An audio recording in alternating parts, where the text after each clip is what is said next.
بسم اللہ الرحمن الرحیم۔ شروع کرتا ہوں اللہ کے پاک نام سے جو بہت بڑا مہربان نہایت رحم والا ہے۔ دوستو، بہنوں، بھائیوں، بزرگوں، السلام علیکم ورحمۃ اللہ وبرکاتہ۔ تاریخ اسلام میں حضرت خالد بن ولید کی داستان میں 170 نمبر قسط میں ہم آپ کو خوش آمدید کہہ رہے ہیں۔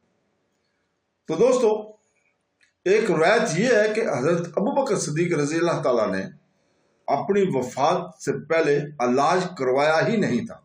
انہیں ایک روز تیمارداروں نے کہا کہ طبیب کو بلا کر علاج کرائیں۔ میں نے طبیب کو بلایا تھا، امیر المومنین نے کہا۔ اس نے کہا تھا کہ علاج اور آرام کی ضرورت ہے۔ میں نے اسے کہا تھا کہ میں جو چاہوں گا کروں گا۔ میں نے اسے واپس بھیج دیا تھا، علاج کیوں نہیں کرایا؟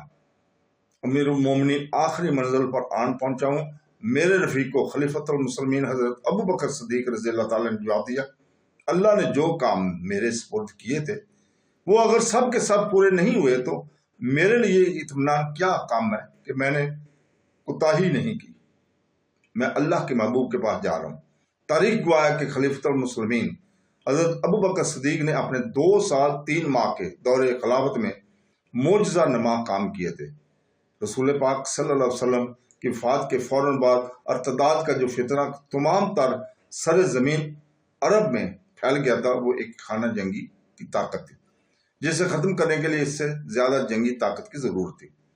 لیکن حضرت ابوبکر صدیق نے تدبر سے اور جنگی فہم و فراست سے مجاہدین اسلام کی قلیل تعداد کو استعمال کیا اور تھوڑے سے عرصہ میں ارتداد کے فتنے اور اس کی جنگی طاقت کو ریزہ ریزہ کر دیا تھا۔ اس کے نتیجے میں ان تمام قبیلوں نے جو ارتداد کی لپیٹ میں آ گئے تھے، اسلام قبول کر لیا تھا۔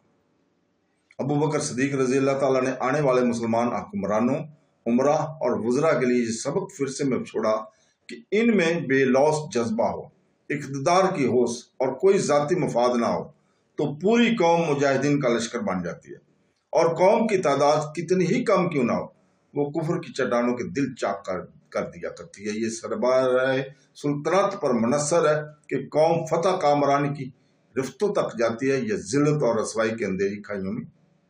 ارتداد کے علاوہ بھی کئی بغاوتیں اور کئی شورش تھی۔ خلیفہ حضرت ابوبکر صدیق رضی اللہ تعالیٰ نے ہر سو امن و امان قائم کر دیا تھا، فتنہ و فساد نہ رہا تھا، بغاوت اور شورش نہ رہی۔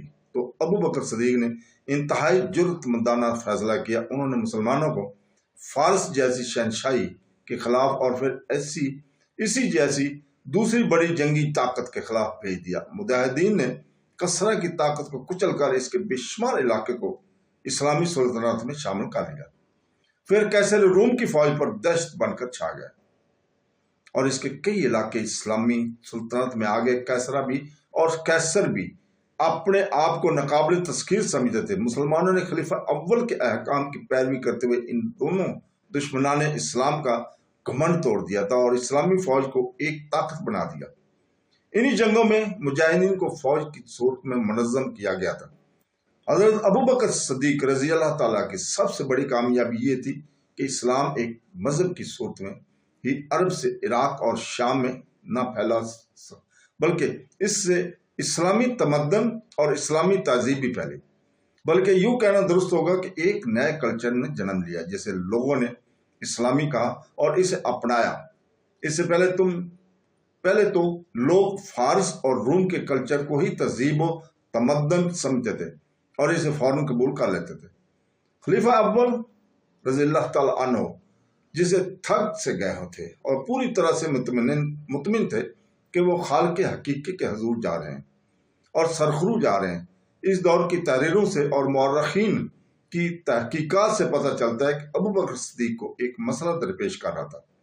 یہ تھا ان کی جانشینی کا مسئلہ۔ انہوں نے اپنے اہل خانہ سے اس مسئلے کا ذکر کیا تھا۔ میرے اللہ کے رسول صلی اللہ علیہ وسلم کو موت نے اتنی مہلت نہیں دی تھی کہ کسی کو خود خلیفہ مقرر کرتے۔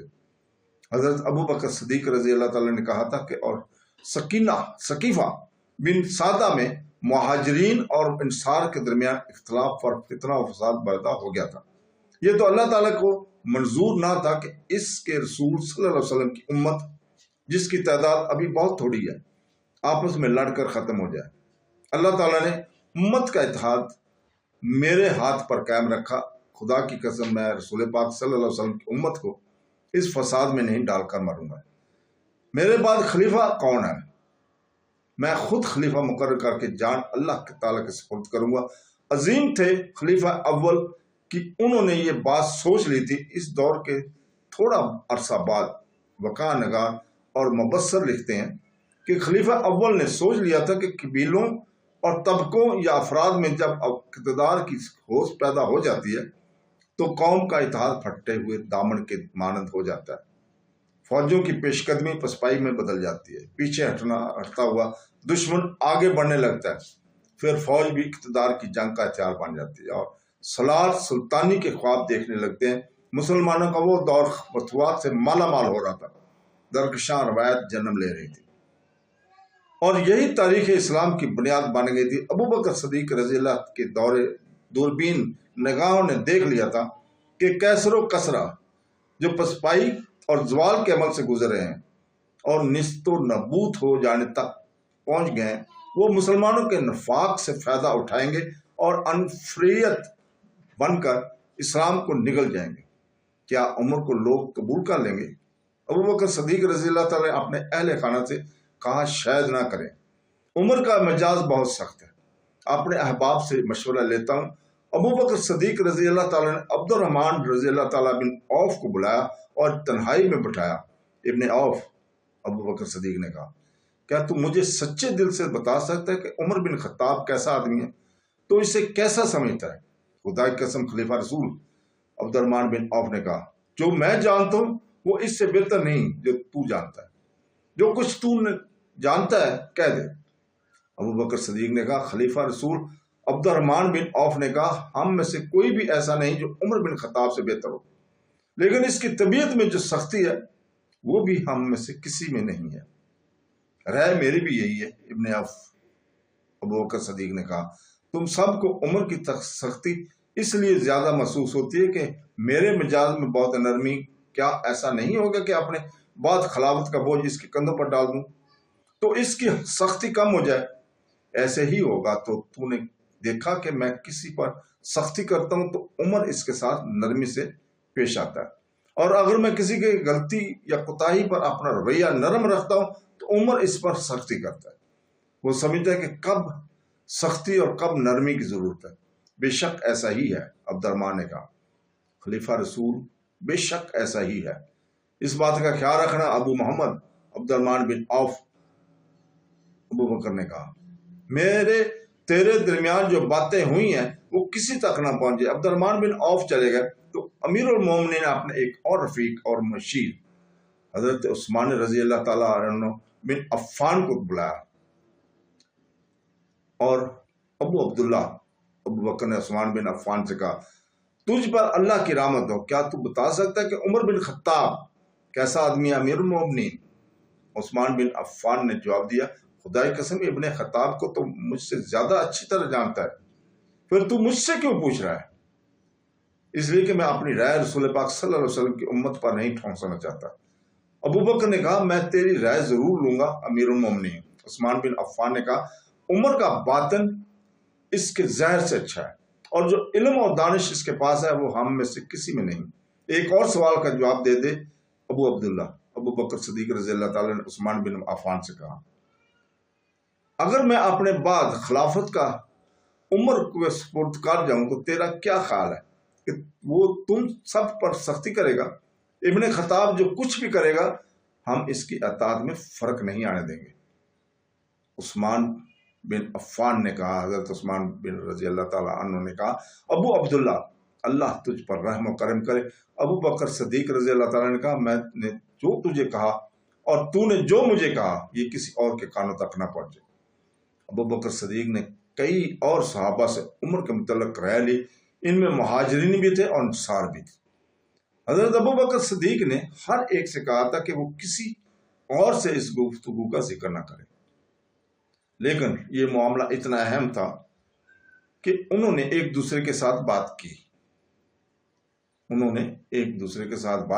ये आइंदा खिलाफत का मामला था और सहाबा कराम के लिए मसला यह था कि अबू बकर सदीक रज़ी अल्लाह ताला अन्हु हजरत उमर को खलीफा मुकर्रर कर रहे थे।